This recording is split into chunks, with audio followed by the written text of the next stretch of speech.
South Africa జట్టుతో team India 2 టెస్టుల series ను ఆడుతోంది. ఇందులో భాగంగా కోల్కతా వేదికగా శుక్రవారం తొలి టెస్ట్ స్టార్ట్ అయింది. అయితే ఈ టెస్టు రకరకాల మలుపులు తిరుగుతోంది. అంతేకాదు ఇప్పటికే 2 జట్లు తొలి ఇన్నింగ్స్ ను ముగించేశాయి.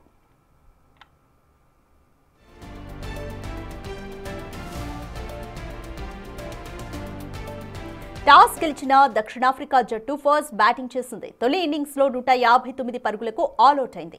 ఆ తర్వాత బ్యాటింగ్ మొదలుపెట్టిన టీమిండియా 189 పరుగులకు ఇన్నింగ్స్ ను ముగించింది. చెప్పాలంటే పిచ్ నుంచి వస్తున్న సహకారాన్ని 2 జట్ల బౌలర్లు అద్భుతంగా ఉపయోగించుకుంటున్నారు.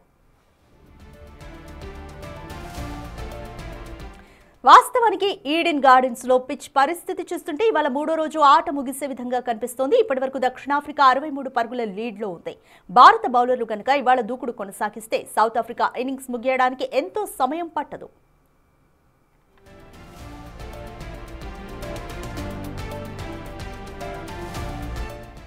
ఇప్పటివరకు దక్షిణాఫ్రికా కేవలం 63 పరుగుల లీడ్ మాత్రమే ఉంది కనుక మహా అయితే ఇండియా ఎదుట 100 పరుగులకు మించి లక్ష్యాన్ని సౌత్ ఆఫ్రికా ఉంచకపోవచ్చని విశ్లేషకులు అంటున్నారు. ఒకవేళ భారత జట్టు ముందు కఠినమైన టార్గెట్ ను విధించాలంటే సౌత్ ఆఫ్రికా అద్భుతం చేయాలంటున్నారు విశ్లేషకులు.